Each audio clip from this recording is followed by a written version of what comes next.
Perhaps everyone has made mistakes in their youth. When a person grows up, they become aware of these mistakes and change their behavior. However, the main character of this story did not get this chance, at least not immediately. It took decades before he was given this opportunity. On December 4, 1998, Michael Pullity was at home in the small town of Hopewell, Missouri, USA. His mother, Rita, was working at a local bar at the time. During her shift, her son was home alone. He got bored and decided to go to the nearest store with the driver. It was a supermarket where he often met his friends. The teenager arrived there and met his 15-year-old friend, George Susi. The student invited his friend to visit him, and the friend agreed.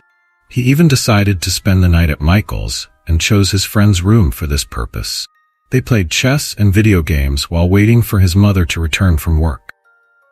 Michael noticed the headlights blinking near the driveway and realized that she had finally come home from work. The teenager vividly remembered that evening, greeted his mother, and she sent the boys to bed. The next thing the high school student could remember was waking up hours later, just before morning, in his room. He was lying on his bed and saw a strange haze seeping through the gap under the door. Something glistened outside. Immediately, he smelled an unpleasant odor he did not recognize but would remember for the rest of his life. It was the smell of fire and death.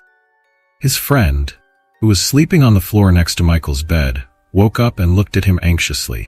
Michael immediately started calling his mother by name, not understanding what was happening, but no one answered.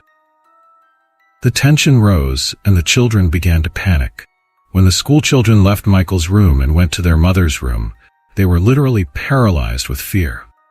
George and Michael saw human legs with blood sticking to them, and the upper part of the body was burning. Rita was burning from the waist up. The son immediately ran to get water to put out the fire. Called his mother's name, hoping she would answer, but it was too late. At that moment, George ran to the neighbors for help, as the teenagers did not have cell phones. At 6:30 a.m., emergency services arrived. Firefighters started putting out the fire. After the fire was extinguished, teenager called his sister Crystal to deliver the shocking news. When the police arrived at the scene, they found the boy sitting on the bed in shock, refused to stand up, and could not communicate. The terrifying image and the smell of burning flesh were forever etched in his memory. The police officers immediately began to investigate the crime scene. It was obvious that the deceased had suffered a head injury. She had been hit on the head with a blunt object before being set on fire. The fire chief also examined the body and the scene, immediately concluding that the fire had been started with gasoline or a fire starter. The medical examiners thoroughly examined everything, but did not find a murder weapon at the scene. The police immediately suspected that the son had committed the murder and distrusted the teenager. The woman's body was severely burned, and the remains were officially identified only in the forensic lab. The identity of the deceased was confirmed to be Rita Pullity. Although he was a schoolboy, he saw cruelty and malice in this murder. True hatred directed against a woman. At the time, Rita was only 40 years old and left behind 2 adult daughters, Crystal and Melanie, who were both in their 20s. The whole family grew up in the town of Hopewell, Missouri, USA, where people were not afraid to leave their property and vehicles on the street. It seemed like a true paradise, untouched by the cruelty and malice of the outside world. Unfortunately, bloody crimes also occur in such places. The local community was shocked by the events, and many people wanted to help find the criminal, which was not in Michael's interest. The environment was so friendly and the crime rate so low that most locals did not even lock their house doors at night. This also applied to the police. Rita left the door open without thinking of the danger, which could explain the lack of signs of forced entry. However, it seemed that the police did not consider other possible suspects and focused all their attention on Michael. Michael's parents met and later married. His father's name was Edward, and his mother's name was Rita. Crystal and Melanie were the firstborn. The girls remembered well how abusive their father was.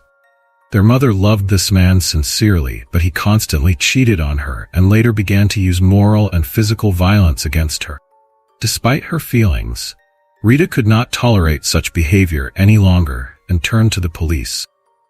The family's children repeatedly witnessed conflicts and violence from their father. This subsequently led to behavioral problems in the teenagers, which were most pronounced in Michael. Matt believed that the child's behavior was due to his father's aggression. About a year before the tragedy, the family's relationships deteriorated further. During this time, Michael once saw Edward attacking Rita. He threw his wife to the ground with several blows and then began to strangle her. Michael and his sisters feared for Rita's life at that moment. The children managed to distract the man, and the mother escaped the deadly grip. Naturally, the marriage was doomed from that moment. She began to fear for her life and health seriously.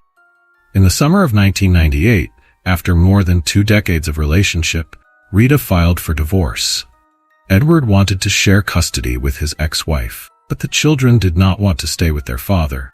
However, Rita did not make the situation or their relationship worse in the divorce filing. She pointed out her husband's infidelity, but did not mention his cruelty and violence against her for years.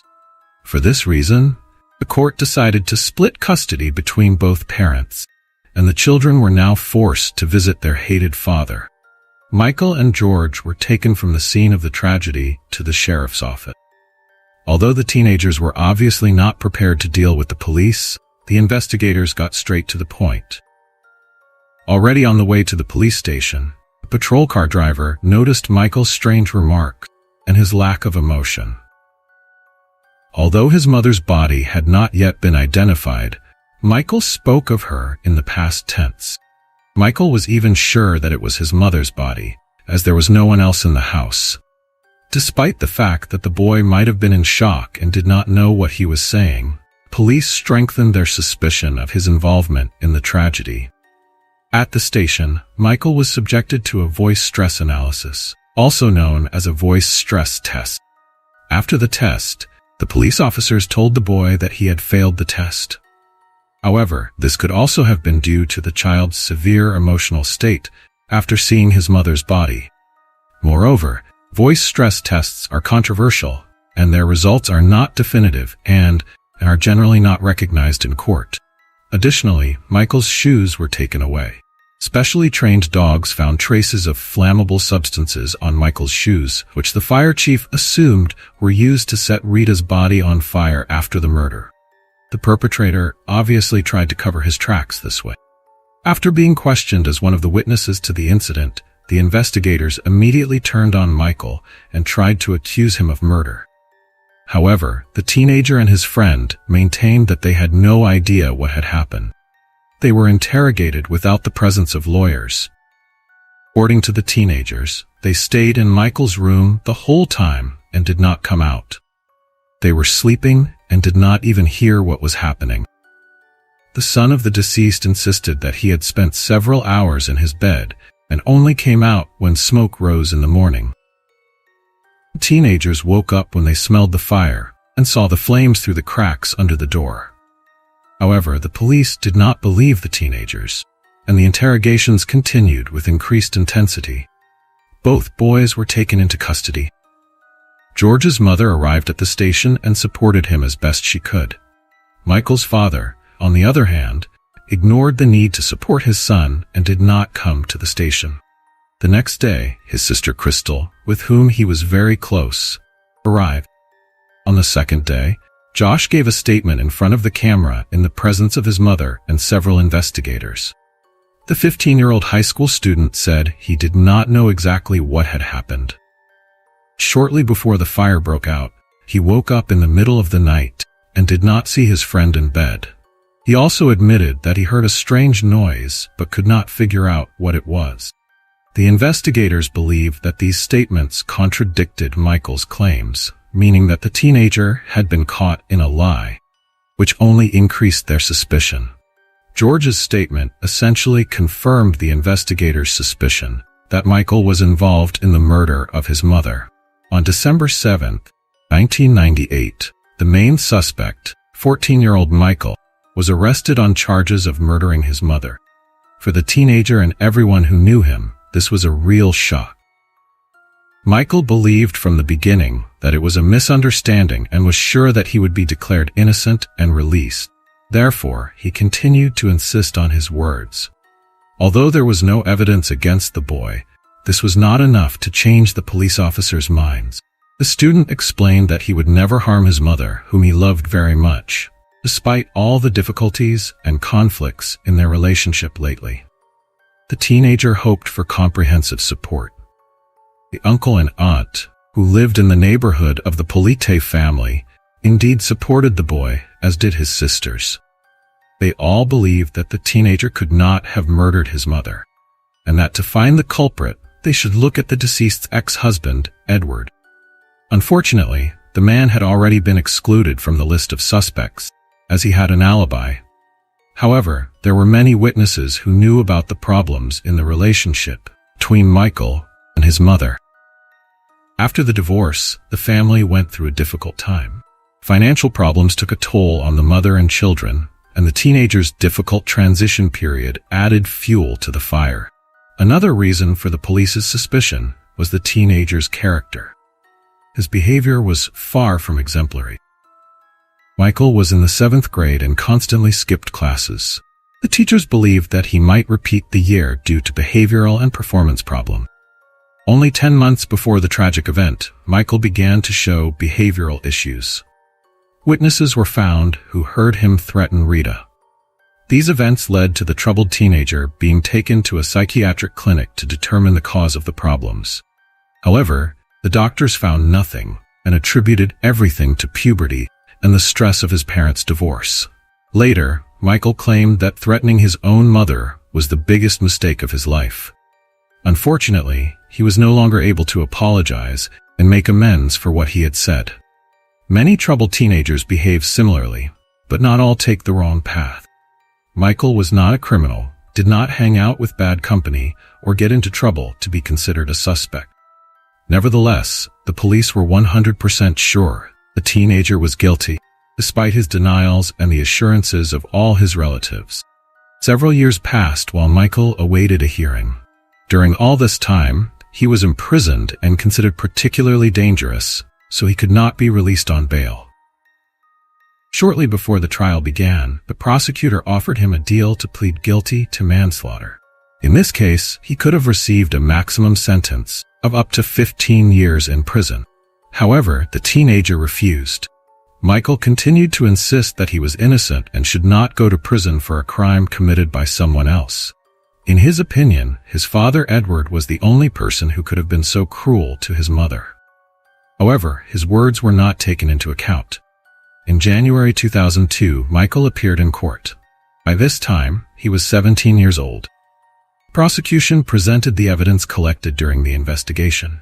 First, it was about the shoes on which traces of flammable substances were found, used to set the body on fire.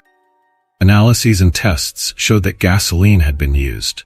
The prosecution insisted that the young man was inclined to arson. Several witnesses had seen him playing with fire for fun and destroying various things. A friend of the accused confirmed that they had used gasoline to set weeds on the railroad tracks on fire, just a few hours before Rita returned from work. During the investigation of the crime scene, a canister was found containing some of the flammable substance. The defense attorney argued that the gasoline might have gotten on Michael's shoes while playing with fire, but this did not mean he was involved in setting the house on fire. The defendant did not kill his mother or set her body on fire.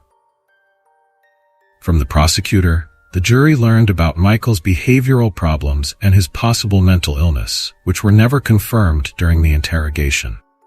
Nevertheless, his threats against his own mother shortly before her death were considered important evidence of his involvement in the murder. The young man's confidence that he could avoid a prison sentence was crumbling before his eyes.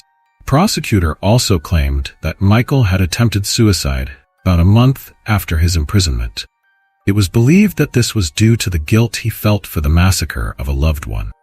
One of his cellmates claimed to have heard the accused's confession. However, this juvenile offender was never summoned to confirm his statements. Michael's defense continued to insist on his presumption of innocence. When it was the defense's turn, the young man refused to testify in court, as he could not handle the excitement and keep himself together. This could seriously harm him, as the jurors believed he really had something to hide from them. One of the main pieces of evidence for the prosecution was a video of Josh's statement recorded 3 years earlier. Strangely, the young man himself was not even invited to participate in the trial. Michael's defense was uncertain from the beginning. It seemed that the attorney did not have enough information about his client or did not believe in the student's innocence. The defense relied on the lack of direct evidence from the prosecution, and this was indeed the case. No murder weapon or other serious evidence had been found. Furthermore, no blood or other traces indicating a struggle were found on the accused's clothing. The teenager also did not have any injuries that could indicate a fight with the victim. Prosecution interpreted this as a sign of a sudden attack from behind, which Rita simply had no time to react to. The trial lasted for several days. Then the jurors left the court to deliberate on the verdict. They could not decide for a long time, as the case was highly controversial. It was very difficult to reach a unanimous opinion. The jury found Mike guilty of second-degree murder. However, since he refused to cooperate with the prosecution, the young man received the maximum possible sentence, life imprisonment. Mike was shocked by this development. He accused the court of unjustly convicting him and saw himself as a victim. Nevertheless, he was forced to serve his sentence in a Missouri prison. Of course, no one listened to him anymore. This highly publicized case attracted the attention of several human rights activists who were convinced of Michael's innocence. Unfortunately, teenagers' appeals were rejected, and gradually, the human rights activists lost interest in the case. It is worth noting, the state correctional system is considered extremely harsh. From the first days of his imprisonment, Michael faced the harsh reality of local prisons, which are among the strictest and most dangerous in the United States. According to the young man's confession, he had a fight with his cellmates on the very first day. Moreover, they tried to rape him. He did not feel safe but realized he had to adapt. Otherwise, he would not survive to file an appeal and live outside. The young man was determined to get through this period of his life and continued to insist that he was convicted due to a mistake. He was far removed from prison customs, but quickly concluded that he had to act tougher and rougher and get tattoos like the other inmates. The young man simply wanted to protect his life. Michael repeatedly asked his father for help, but Edward never did anything to assist his son. Only after 10 years of imprisonment did the situation improve. During this time, Michael turned to the human rights organization NRC, which advocates for the rights of wrongfully convicted individuals. The young man's appeal immediately caught the attention of several lawyers who carefully analyzed the case materials. The experts identified several obvious flaws in the work of the investigative authorities and the prosecution. The human rights defenders were convinced that all the controversial statements the young man made after his mother's death were due to his unstable psyche and the shock of what he had witnessed. Furthermore, it was clear that he was still a child at that time. His mother's skull was literally shattered, and a 14-year-old teenager simply did not have the physical capabilities to inflict such an injury on an adult. It also seemed suspicious that Michael's friend Josh could have missed the sounds of the struggle, which meant it simply did not happen.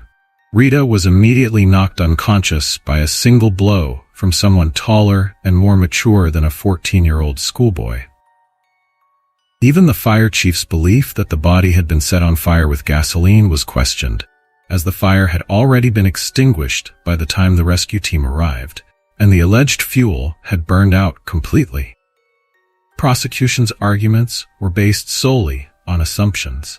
Obviously, the detection dogs could not specify what they had perceived.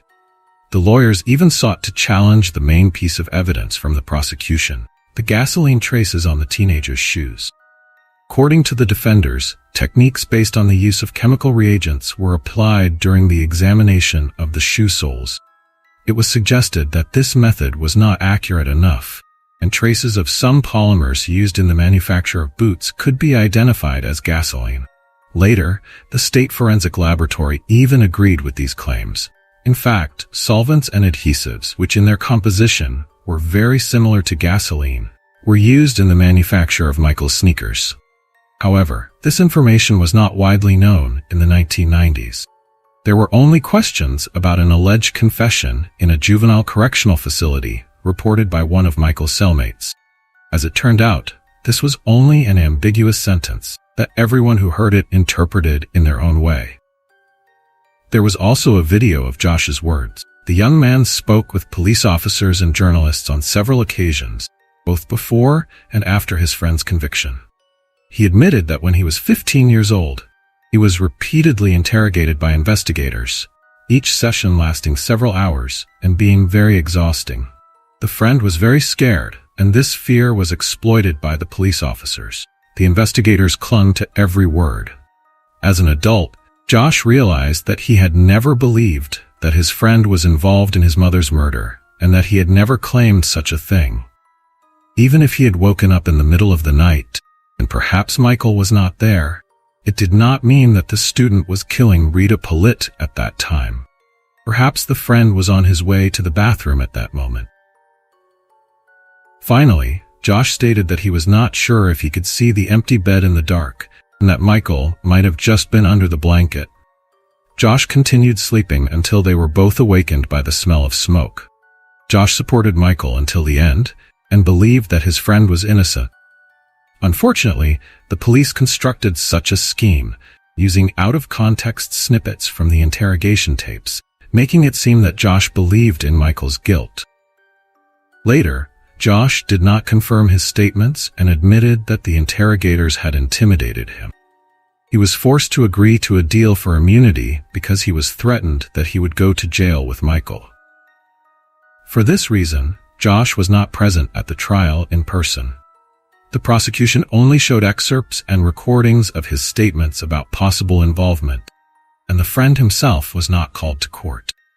According to Michael's lawyers, this was because the young man could refute a valuable piece of evidence, the interrogation tape, on which the entire strategy of the prosecutors was built, if the defense attorney spoke to him. Consequently, a team of 3 lawyers was formed who were determined to get Michael out of prison. They collected documents that thoroughly refuted all the prosecutors' claims. Many from the victim's circle believed that the real murderer was Edward, the father of the wrongfully convicted young man. He indeed had a strong motive for the attack. The fact is that after the divorce proceedings, Edward was ordered by the court to pay a high amount of alimony. The ex-wife managed to get him to give up half of his income. Many people confirmed his bad character and abuse of his wife. In fact, Edward's next outburst of anger occurred directly during the divorce proceedings in court. Even the police officers present at the hearing heard him say that Rita would not live to see this money. For some reason, this was ignored during the trial. In fact, the police officers spoke with the victim's ex-husband, Edward Pollitt, after the murder, but it turned out that he had an alibi, as the man was more than 100 kilometers away from his son and ex-wife at the time of the crime. Witnesses were found who confirmed his statement. After this conversation with the investigators, Edward was cleared of all suspicions. From the beginning, Michael insisted that his father was the only person who could have arranged Rita's murder. The young man believed that he was in cahoots with someone who could have organized the crime. This opinion was shared by the lawyers working on the case. Suspicion fell on Johnny, Edward's brother. Neighbors and the man's wife were questioned. It was discovered that he returned home around 6 a.m. on the day of the murder after being somewhere all night. He never provided a convincing explanation of what had happened during that time. In conversations with neighbors, it was learned that his pickup truck had been seen near the victim's house late in the afternoon. Upon recontacting the man and examining his personal belongings, a tire iron was found that seemed to be the right tool to cause Rita's fatal injury. It was seized for examination and classified as the murder weapon. Despite all this, the prosecution continued to insist on Michael's guilt, who was eventually imprisoned. The lawyers filed an appeal with the court, stating that they could not precisely say who killed Rita Pollitt. but they were sure it was not Michael, and they attached all the evidence to support their statement. Unfortunately, the state of Missouri is known for its very tough justice system, making it difficult to overturn a verdict or review a case. Therefore, the court began to hinder the defense team's efforts from the start, and the appeal was rejected. The defenders engaged in an unequal fight. At one point, it seemed that the defenders would lose. Suddenly, a decisive event occurred. In 2021, a new law was passed in the state of Missouri, effectively giving juvenile offenders convicted of serious and particularly grave crimes a second chance. Michael and his legal team clung to this opportunity as a lifeline, and it worked. On April 22nd, Michael's sisters Melanie and Crystal brought the whole family to the prison to meet their brother, who was released on parole after 23 years. Upon leaving the prison, the 38-year-old Mike looked up at the sky and thanked his mother, told his family that she had always been there for him and that he had not given up thanks to her.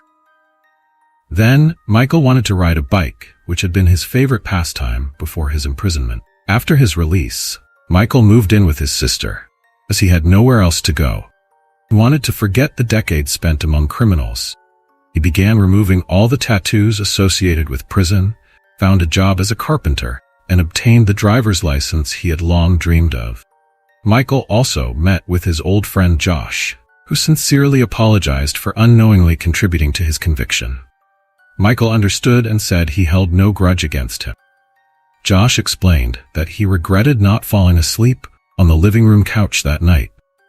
If the intruder had come through the front door and seen the teenager on the couch, he might have left, and the tragedy not have happened.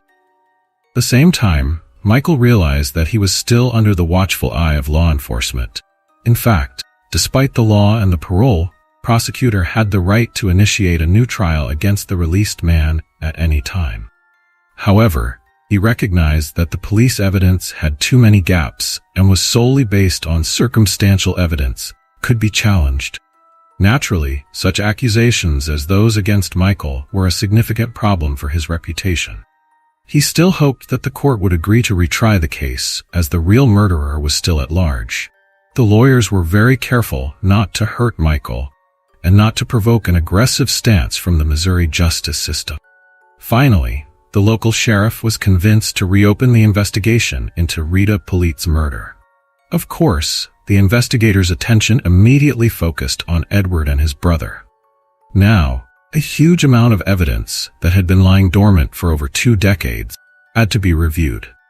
The investigators also had access to the victim's car, considered one of the most valuable pieces of evidence. The prosecution agreed with the defense team, and the first successes in Michael's favor emerged. He spent years in prison for a murder he did not commit, and spent decades behind bars until he finally tasted freedom without restriction. He spent most of his life behind bars, and he devoted all his energy to returning to a normal life. It seems that Michael has succeeded. He only has one unresolved issue left: to fully clear his name and ensure justice is served. Michael was also desperately searching for the real murderer of his mother, as he was convinced that it was his own father who had done it. If this is true, Edward Polite framed his son and completely ruined his life while escaping unpunished. The investigation into this crime is not yet complete. Despite the harshness of the local justice system, many law enforcement officers, including the prosecutor, sided with Michael. Therefore, he is confident that the real criminal will eventually be brought to justice sooner or later. The case is still under investigation, the suspect has been identified, and there have already been some successes in this direction. However, the triumph of justice will not bring back the lost decades for Michael. Thank you for watching, and take care.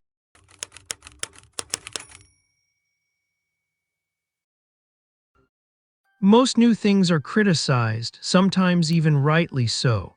Things like video games raised many discussions and questions in their time. People began blaming truly terrible acts on simple entertainment, forgetting whose hands held the tool of the deed. The city of Wellington in the U.S. state of Ohio, not far from Cleveland, is a small town with about 5,000 inhabitants. It is known as a quiet and peaceful place, ideal for people seeking solitude, raising children, or simply wanting to start anew. There are practically no sights here apart from the picturesque landscape. Life moves extremely slowly. This is naturally good for the older generation who decided to escape the hustle and bustle of the city. But for young people, there is practically nothing to do here.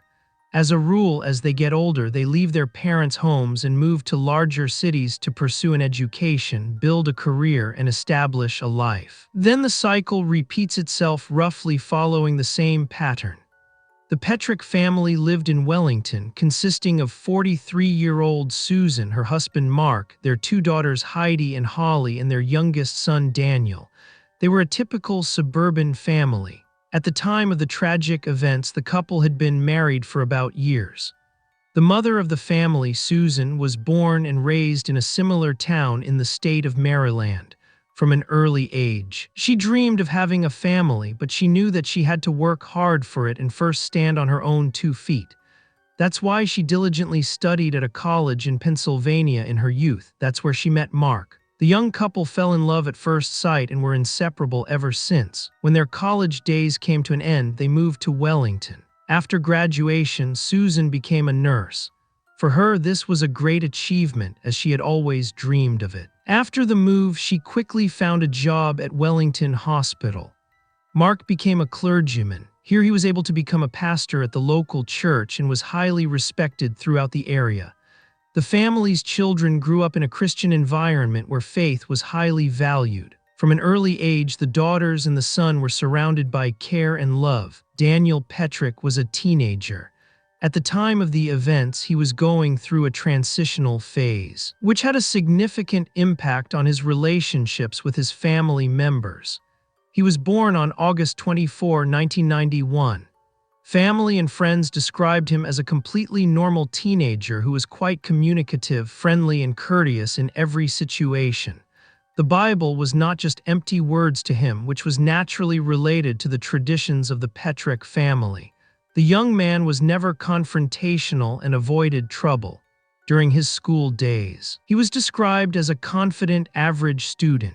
He didn't stand out particularly from the other children, but he was certainly no worse than the others.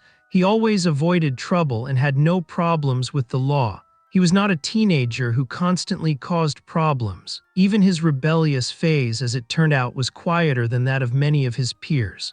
He had good grades and big plans for the future. This seemed quite realistic given life in a small American province, where teenagers can quickly become bored. The boy quickly found distraction in computer games. This brightened his everyday life, although he became too lost in them. After transitioning to high school, he became seriously interested in sports and led an active lifestyle, so his new passion did not seem alarming. However, in the winter when he was 10 years old, he injured his spine in a skiing accident with his parents. From then on, Daniel was bedridden. During this time, he spent most of his time either in front of the TV or playing video games, to which he had become seriously addicted. Quite by chance, Mark noticed the high level of violence in his son's games. He feared that this entertainment might have a bad influence on Daniel. By 2007, Mark was finally convinced that such things were harmful to the growing generation. Furthermore, he noticed a real addiction in Daniel. He spent all his free time on his new hobby and became nervous when he couldn't play. In 2007, this industry was not yet so developed that older people could deal with it appropriately. They were very concerned. Opinions differed. Daniel's relatives considered it a bad thing. Mark wanted to keep the teenager away from it. The parents took complete control of Daniel's leisure activities. They analyzed every video game he wanted to play. As a rule, everything was rejected due to the high depiction of violence, the numerous bloody scenes, and the aggression. This fate also befell the game GTA, which Daniel started playing at the age of 15. His mother and father did not want it to be played in their house. Consequently, the student was even forced to go to his friend's house to secretly play what he liked. In 2007, a game called Halo gained popularity, which greatly interested Daniel and his friends. In the year of its release, it quickly topped the charts. No wonder the 16-year-old teenager wanted to keep up with his friends in the gaming industry. His parents tried the game again and were once again dissatisfied. Mark found the game far too brutal. A real confrontation arose between the parents and their son. As with the teenager's previous decision, the father rejected Halo and forbade playing the game in the house. Daniel had to go to his friend's house again to play, but Mark accidentally found out what the two were doing and wanted to control those visits too. The more pressure was put on Daniel, the more he resisted. The internal tension continued to grow within the Petrick family. In October 2007, Daniel could no longer resist his urge to play despite the bans. One day he approached his father and asked him to buy him a CD so he could entertain himself. The religious man refused under the same pretext. It was too brutal and bloody a game that could damage the psyche. The dialogue escalated into a conflict. Daniel had a tantrum. At this point, he was playing at least 8 hours a day, which was one of the reasons for the disagreements with the older generation. Seeing his son's inappropriate behavior, Mark again lost his temper and issued an ultimatum. He told the student that if he didn't stop playing Halo, he would have to move out. The impulsive teenager chose the first option. He moved in with a friend for a few days. The new life initially seemed like heaven on earth to Daniel. However, this state did not last long. The teenagers played up to 18 hours a day. Even his friend's parents were worried and asked him to play less and for Daniel to return home because of possible unrest in the family. In their opinion, it was Daniel who provoked the endless gaming and drew their son into the addiction. The gamer returned home, but that could not resolve the tensions in the family. Mark continued to insist that he stop playing video games, especially Halo, but his son had no intention of listening.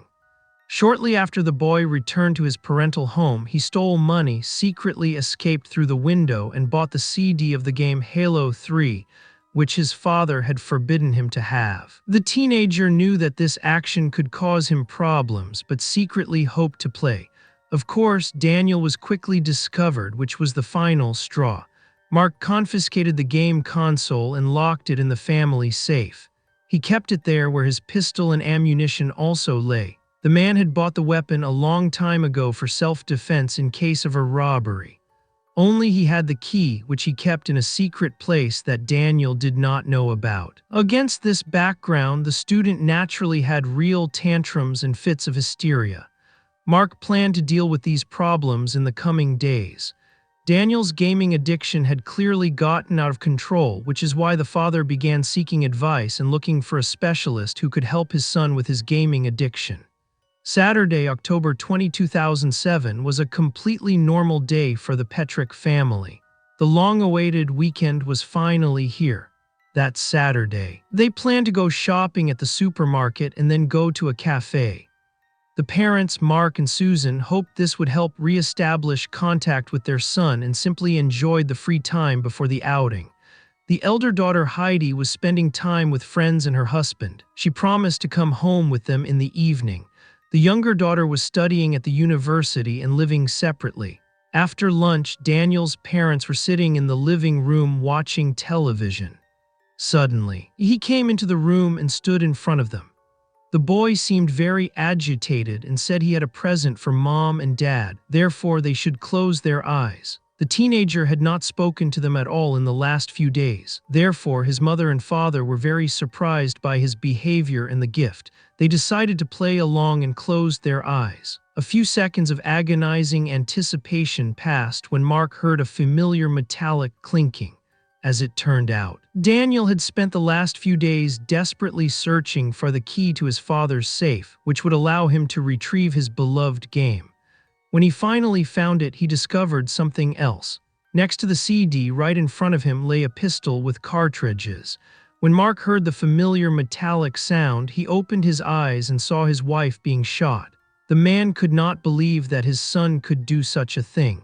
Then a shot rang out, and the pastor was hit in the back of the head. The perpetrator's mother didn't have time to react to the noise. She was immediately hit by 4 bullets as her son stood behind her. The woman fell to the floor, barely having moved from the sofa. By chance, a few minutes later, the juvenile perpetrator's older sister came home with her husband. Heidi knocked on the door and her brother opened it, but he looked strange. He stood in the hallway and let no one inside. She tried to understand what was wrong with Daniel.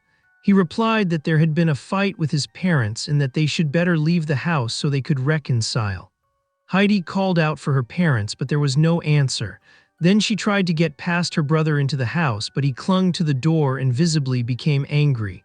Through a stroke of luck, her father survived. The bullet got stuck in his skull and miraculously caused no fatal injuries. While Heidi was trying to find out from Daniel why he wouldn't let her into their parents' house, a blood-curdling scream echoed from behind the teenager's back. With all his strength, Mark clenched his fist and called for help. Heidi pushed her brother aside and looked into the living room where she saw the full horror. Her mother had been shot and lay lifeless in a pool of blood. Her father was still sitting on the sofa. His face was disfigured and the furniture, floor, and walls were splattered with blood. When Daniel realized he had been discovered, he pulled his father's pistol from his breast pocket and took a step toward Heidi. Fortunately, her husband reacted quickly enough. He snatched the weapon from the teenager, who then fled. Amazingly, after all these events, Daniel left the parental home with the disc of Halo 3 in his hand. However, Heidi remained composed and reacted instantly. She grabbed the phone and immediately called the emergency services 911. She said that her brother had shot their parents. She pleaded for haste as her mother was no longer showing any signs of life and her father was still conscious but seriously injured. Paramedics and police officers arrived at the scene. They determined the death of the 43-year-old woman. Mark was still fighting for his life. Daniel was neither in the house nor nearby. A search for him was immediately launched. First, the gamer went to his neighborhood friend's house to play. To his disappointment, his buddy was not home. Daniel had not thought through the consequences of his actions, so he couldn't even hide and play his favorite game. He was arrested around time missing in source when he was simply loitering in the area trying to find one of his friends who had a free console. When the perpetrator was arrested, he behaved very nervously and did not cooperate with the police. Daniel insisted that he had not shot his relatives and started talking about the robber. But this version sounded unbelievable from the start, given the testimony of his sister who had actually caught him at the scene. Then the minor murderer changed his story. Now he claimed that his father had attacked first and he had shot in self-defense. He described his father, the pastor, as a brutal tyrant who had terrorized all family members for years. This is how Daniel attempted to justify his terrible deed. He simply wanted to shift the blame for what happened onto his father. Verifying this was certainly not difficult but required additional time. Heidi refuted this statement. While Daniel spoke with the investigators, his father was in the hospital. He survived the attack. Now the doctors were doing everything in their power to ensure he survived the night. The perpetrator's mother ended up on the medical examiner's table. As it turned out, she had dodged the first bullet from the revolver. It only grazed her. The second hit her in the chest, the third in the right arm, and the last shot was fatal. Susan was shot in the head like her husband, but had significantly less luck. She did not survive the attack and died instantly from her injuries. The situation remained critical. The doctors did everything to save Mark. The man lost consciousness and fell into a coma right on the operating table. At the same time, Daniel was in the interrogation room. His statement was carefully checked by investigators. Of course, it was not difficult for the experienced investigators to recognize the 16-year-old's lies. Soon after, Daniel gave a new version of events on record. According to the teenager, on the day of the tragedy, he was in his room while his father walked through the apartment, loudly arguing with his wife. At some point, Daniel noticed that his father was walking quickly toward his study. After the pastor left the room, several shots were fired. The teenager was shocked. He left his room. His mother lay on the floor, riddled with bullets. The student stood still, frozen in shock, while Mark meanwhile pointed the weapon at his son. But according to Daniel, he spared him at the last moment and shot himself in the head. Apparently, he became aware of the gravity of his actions. Naturally, no one believed this new story either. The boy was arrested and charged with aggravated murder, attempted aggravated murder, and tampering with evidence. It would have been more difficult to disprove the teenager's lie if not for one circumstance. Mark lay in a coma for 2 weeks and finally regained consciousness. Miraculously, the man escaped death from a gunshot wound to the head. He paid a high price for his attempt to protect his son from brutality. He lost almost all bodily functions and had to learn to walk again. Furthermore, his memory returned only slowly. Mark was shot in the back of the head, but the bullet did not penetrate his brain. Instead, it went through his skull, shattered his jaw, severely injured his scalp, but hit neither his brain nor his cervical spine. It was only thanks to this fact that the pastor had the opportunity to rehabilitate. Recovery after 2 weeks in a coma took 1 month. Subsequently, 5 major facial surgeries were required. During this time, the man suffered from a very severe post-traumatic stress disorder and even constantly trembled. Nevertheless, he gradually managed to regain his health and his usual abilities. Mark practically experienced his wife's death twice. The worst part for Mark was when he remembered the events in detail. The consequences of his injury will stay with him for the rest of his life.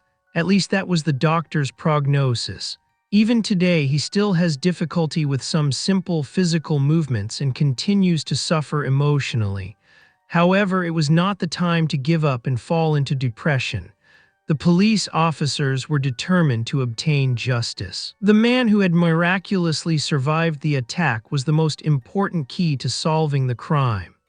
He was in a severe emotional crisis, which only worsened the situation, which is why the doctors recommended giving him a little more time. Soon he composed himself and was able to speak with the investigators.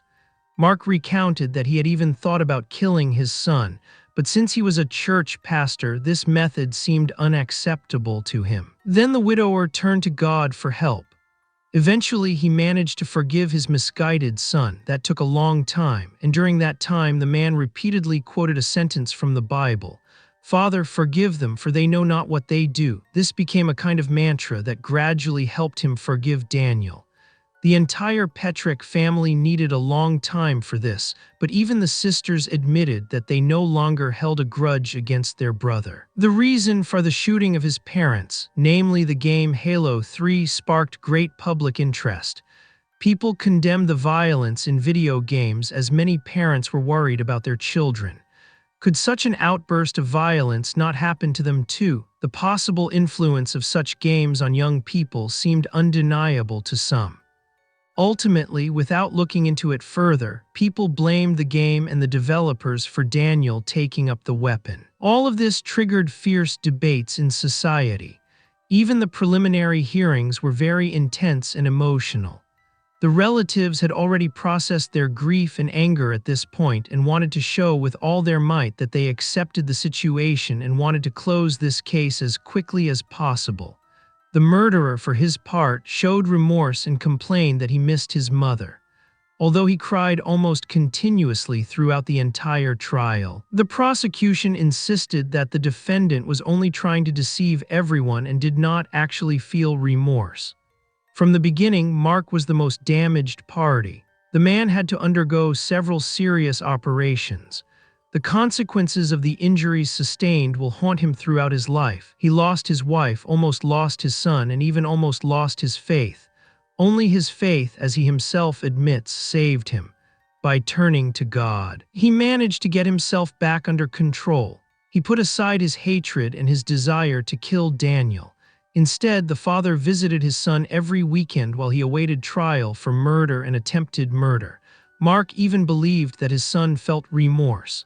The murderer himself stated this repeatedly and regretted that his mother could not be brought back.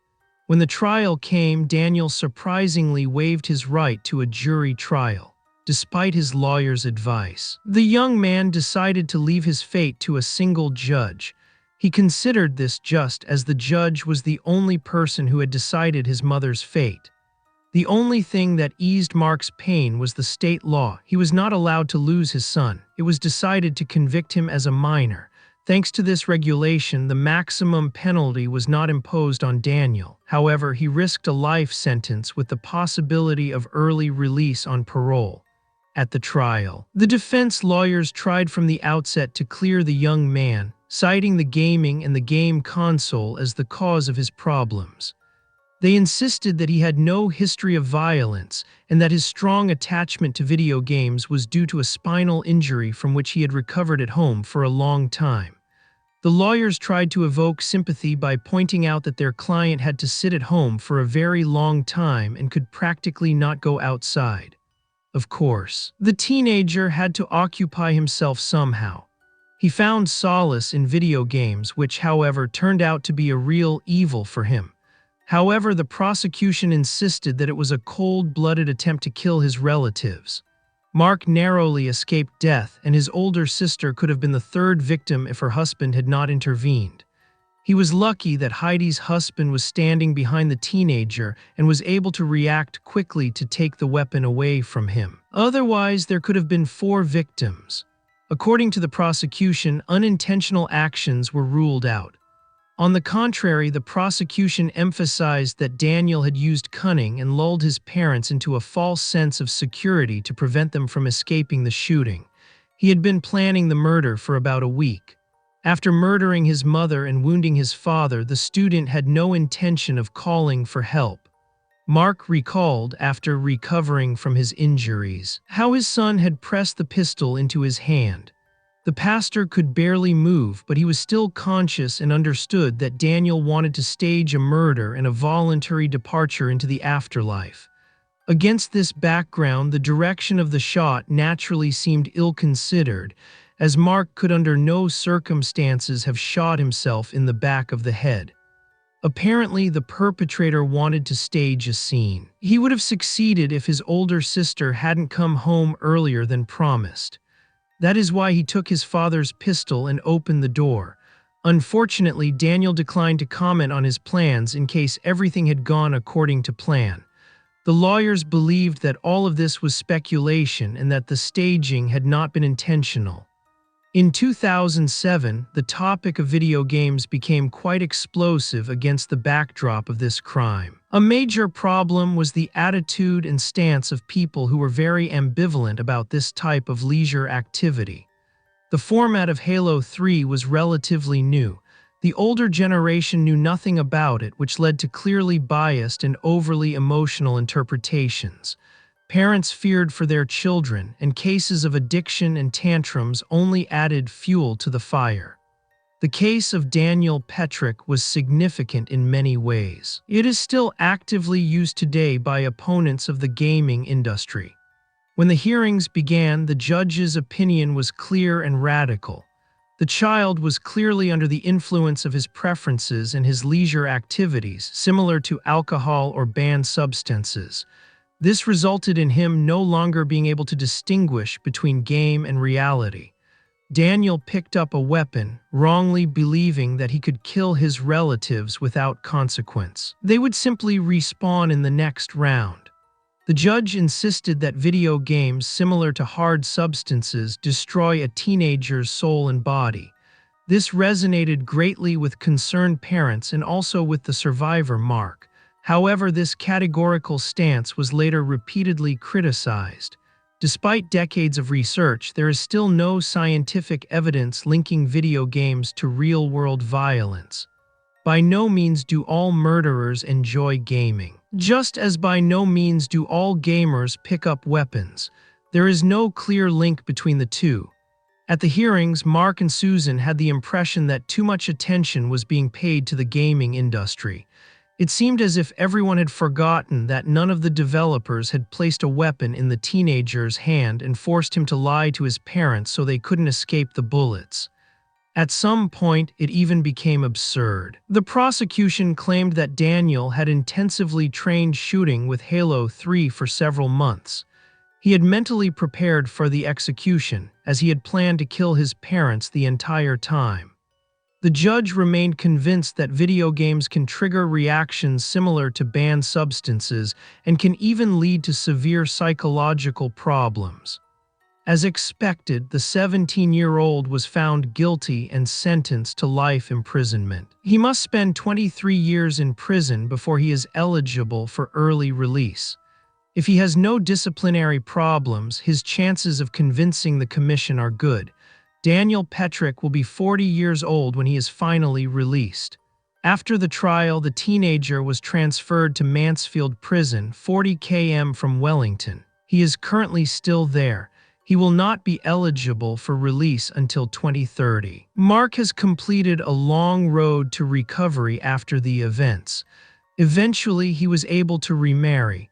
Today, he fondly remembers Susan, often asking himself if he could have changed something. His father continues to visit Daniel regularly in prison. Thank you for watching and take care of yourselves.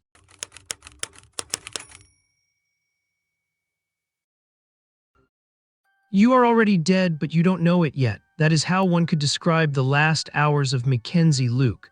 She had just returned home from an exhausting trip, her grandmother's funeral, sleepless nights, hours-long flights, 2 a.m. Salt Lake City Airport.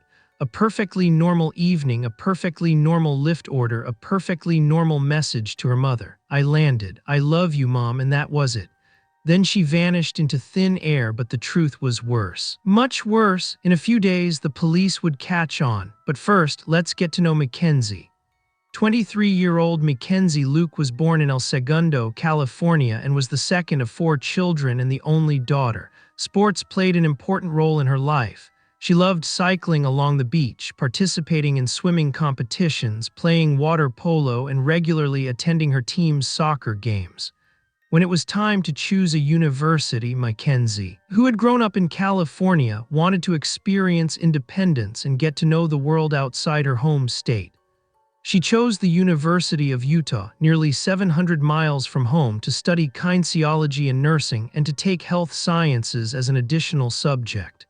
She became a member of the Alpha Chi Omega sorority, which consumed almost all of her free time. Members had to maintain a high-grade point average, participate in charity initiatives, and juggle their studies with their private commitments. Furthermore, Mackenzie had 2 jobs, so her schedule was constantly full. In her 3rd year of study, she decided to lighten her load and take fewer subjects. She lived off campus in a small townhouse with her pets, hedgehogs, guinea pigs, and a cat named Nova. She had a cheerful nature and could find something funny even in simple things. Once, she hosted a birthday party for her cat, where the guests drank champagne and Nova got a birthday cake made of cat food. Everyone present had to put on party hats and watch her unwrap the gifts for her pet. Her friend from her social circle recalled that Mackenzie always cared for others, was loyal and kind. She smiled constantly, so often that her braces left marks on her lips. She enjoyed cooking for her friends and made sure everyone had something to eat and drink. Caring for other people brought her sincere joy. In the summer of 2019, Mackenzie suffered a heavy loss. She lost her grandmother. In mid-June, she flew to Los Angeles for the funeral and returned to Salt Lake City at 1 a.m. on June 17th. At 2 a.m., she sent her mother a message. I landed. I love you, Mom. A few minutes later, she looked for a ride via Uber or Lyft when her mother replied. She noticed that the message had been sent as an SMS and not an iMessage.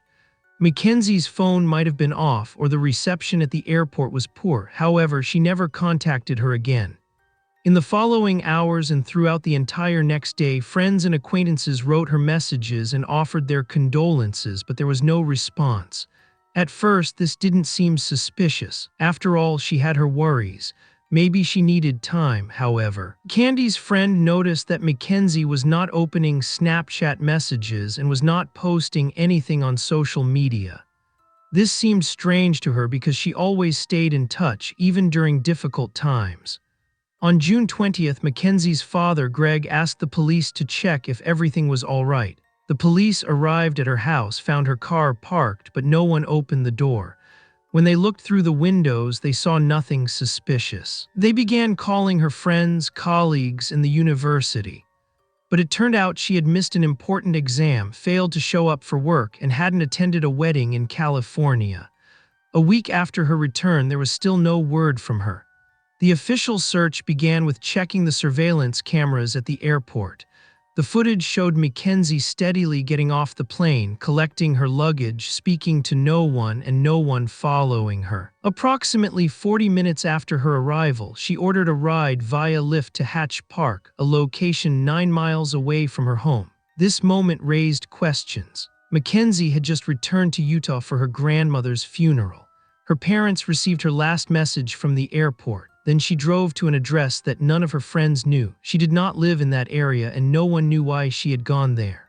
After that, there was no further activity on her social media. And her relatives began distributing flyers, hoping someone could help clarify the situation.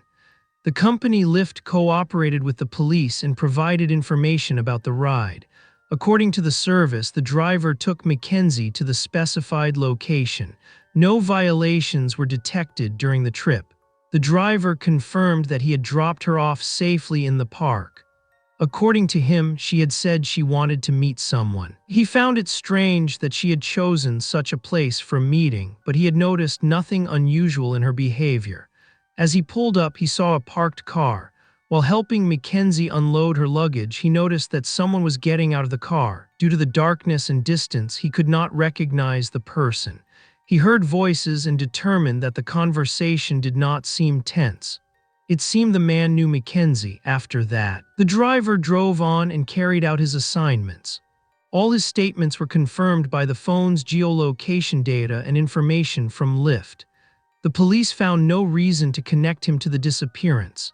Despite all efforts, however, the investigators still did not know exactly what had happened to Mackenzie after she left the car. Her friends and relatives continued to distribute flyers to find out who the man she had met at Hatch Park was and why she had gone there. The police continued their investigation to find out whom Mackenzie had met at Hatch Park. Friends and relatives actively distributed flyers, hoping that someone with useful information would come forward. Her family attempted to gain access to her phone records to find out with whom she had been in contact before her disappearance.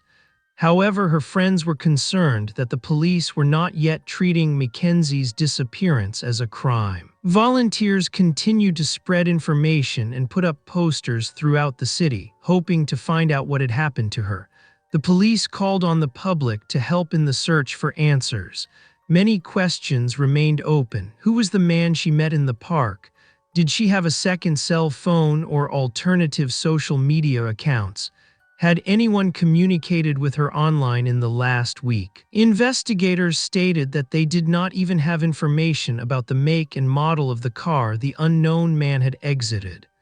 While the police tried to gather new clues, a witness recalled meeting Mackenzie shortly before her disappearance. A man named Rob reported that he and his friend had randomly met her in a bar a few weeks earlier. She was outgoing and cheerful. They talked for about an hour. During the conversation, Mackenzie admitted that she had recently signed up for the dating website Seeking Arrangement, known as a platform for contacting wealthy men. This was a surprising discovery for her friends and family. No one knew that Mackenzie used this website. It was suspected that the man she met in the park might be someone she had met there.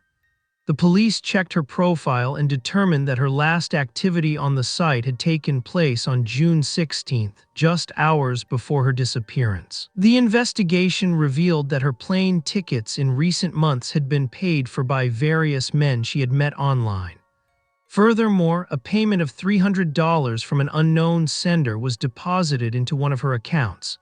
Mackenzie's father, Greg, told the police that after her disappearance, he had discovered a separate bank account that no one in her circle knew about. Based on this information, investigators began searching social media for further clues. They noticed that Mackenzie had subscribed to an Instagram page called Fearless a few days before her disappearance. Through this page and thanks to phone records, they managed to determine the number with which she had been messaging. It was registered to a man named Iola Ajay, known as AJ. He lived near Hatch Park, was recently divorced, worked as an IT specialist at Dell, and earned extra money as a model on the side. At first glance, there was nothing suspicious about him. He had no criminal history, rented out part of his house via Airbnb, and seemed like a perfectly normal person. However, investigators soon stumbled upon disturbing facts that suggested his possible involvement in Mackenzie's disappearance. The police began to scrutinize Ayoola Ajayi's past, and soon they came across troubling details. Ajayi had entered the U.S. on a student visa and had enrolled at a university in the state of Utah, but only attended lectures irregularly. He later received a green card which allowed him to stay in the country. Besides his main job, he wrote books. One of his novels was about a young man who witnesses two crimes and wonders if he should follow that path himself. The text contained scenes where bodies were burned. In his author profile, he claimed to have experienced a dictatorship, fled from crime, and traveled the world. Ajayi's ex-wife, who lived in Dallas, said that he often threatened to have her kidnapped and killed. Eventually, she had to change her number, block him on social media, and divorce him in January 2019. In 2014, he was suspected of aggravated assault. In 2018, of aggression against his wife. However, charges were never filed. When the police asked him if he knew Mackenzie, he replied that this was the first time he had heard of her. Later, however, it turned out that his number was saved in her phone records. Ajayi then explained that the messages might have been sent by one of his tenants. Investigators found that Ajayi had sought a craftsman shortly before Mackenzie's disappearance to build a hidden soundproof room in his house with a door that could be opened by fingerprint. The craftsman he contacted recalled Ajayi saying, "Money was no problem, but everything had to happen very quickly before his girlfriend arrived." When asked what it was for, Ajayi said he wanted to hide alcohol because his girlfriend was Mormon and did not know he drank. The craftsman did not believe him. After spending about 30 minutes on the premises, he drove away with his nephew and decided it was better to decline the job. Ajayi, however, continued sending him messages, trying to persuade him to finish the work. After some time, Ajayi himself appeared at the police station, but with a different version of events. He admitted that he had indeed communicated with Mackenzie on a dating website, but contact quickly broke off. He speculated that she stopped responding after he sent her his photos. This fact prompted a search of his apartment. When the investigators arrived, they immediately noticed that there was no mattress in the bedroom. The room smelled strongly of bleach, and surveillance cameras were installed throughout the house. Some tenants were asked to leave the building during the search. While the police examined the house, Ajayi watched the events from outside. He was offered a place in the shade, but he refused as he did not want to be surrounded by curious onlookers. Later, he asked permission to move further away from the scene. The police did not stop him but noted his nervousness. The search of Ajayi's apartment only reinforced the investigators' suspicion. One of the neighbors reported to the police that on the night of Mackenzie's disappearance, he had noticed a strong, foul odor and looked out onto the street. He said he saw this man spill gasoline on the ground. When investigators arrived at the specified location, they found traces of a fire and a freshly dug pit. A service dog trained to search for bodies reacted immediately and lay down on that spot. Burned objects were found nearby, a partially charred phone, a piece of scalp with a strand of hair, and a bone which experts soon determined was human. In addition, the police confiscated Ajayi's devices on which prohibited content was later found. At this point, the investigators decided to act decisively. They found Ajayi in the park, arrested him, and brought him to the station for questioning. Initially, he tried to appear confident, but the investigators had already gathered enough evidence. Cell phone records showed that the phones of Mackenzie and Ajayi were in the same location, Hatch Park, and that the time between their arrivals was less than a minute. Cameras had been able to film his car there at 2:48 a.m. At 2:59 a.m., Mackenzie sent him a final message. After that, her cell phone was switched off and never turned on again. The investigators insisted that Ajayi explain these coincidences. First, he claimed to know nothing. Then he began to contradict himself in his statements, and later he declared that the police were wasting their time with him as he had nothing to do with it. But soon his cell phone provided a new clue. The day after Mackenzie's disappearance, he drove to the Logan Canyon area, 85 miles from his home. This location became a key point in the further search for Mackenzie. The police were aware that the area was huge and the search could take some time. To their relief, however, they did not have to search for long. Soon they found Mackenzie's burned bag, her documents, and some personal items.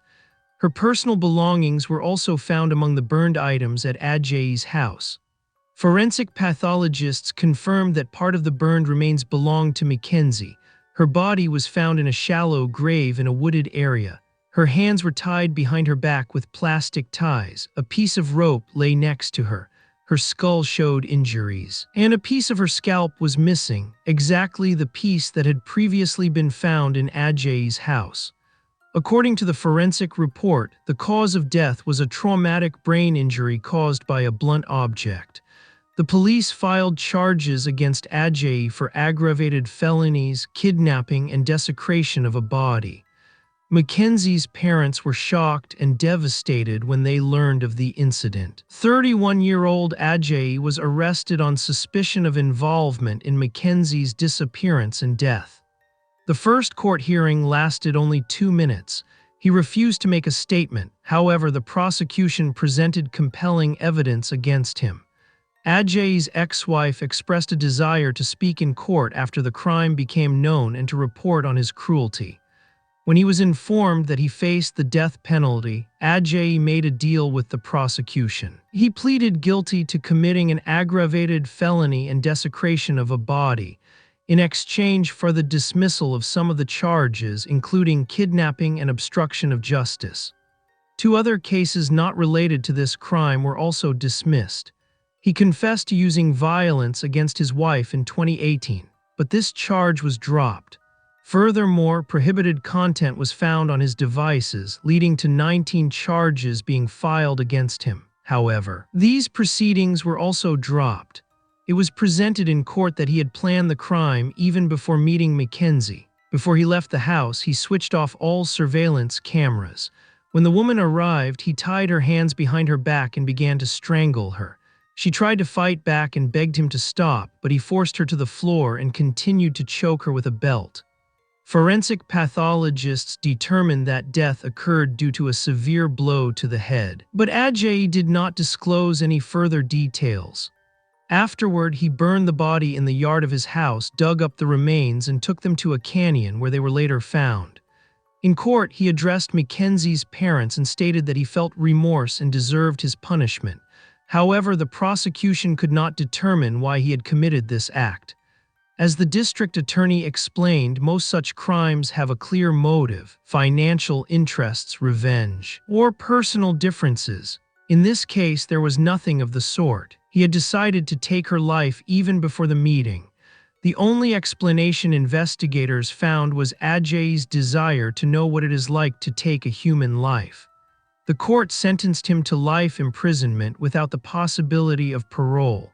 Although justice had prevailed, Mackenzie's family and friends had to continue living with this loss. The judge emphasized that Adjaye had pleaded guilty to 3 aggravated felonies and would serve his sentence consecutively for each one. Mackenzie's friends expressed hope that this case would serve as a reminder of the importance of exercising caution when communicating online. They were convinced that she would never have gone to the park if she had known how it would end. They emphasized that the responsibility for what happened lies solely with one person. Any attempt to blame Mackenzie herself hurt not only her relatives, but also other people who had witnessed the tragedy. After the incident, friends and relatives founded the charity organization, The Voice of Mackenzie. They explained that no one knows where to start searching, what steps to take, and where to find help when a loved one disappears. This organization was founded to provide such information and assist other families in difficult situations. The Voice of Mackenzie also provides educational work, informing young people about safety in online interactions. The young woman's friends emphasized that her case attracted widespread public attention and that this may have contributed to solving the crime. Now they want to use this experience to help others. Mackenzie always wanted to work in the medical field and help people. Therefore, her loved ones believed that exactly this work of the foundation would have been meaningful to her. Mackenzie's mother recounted that her daughter was a strong, sincere, and loyal friend.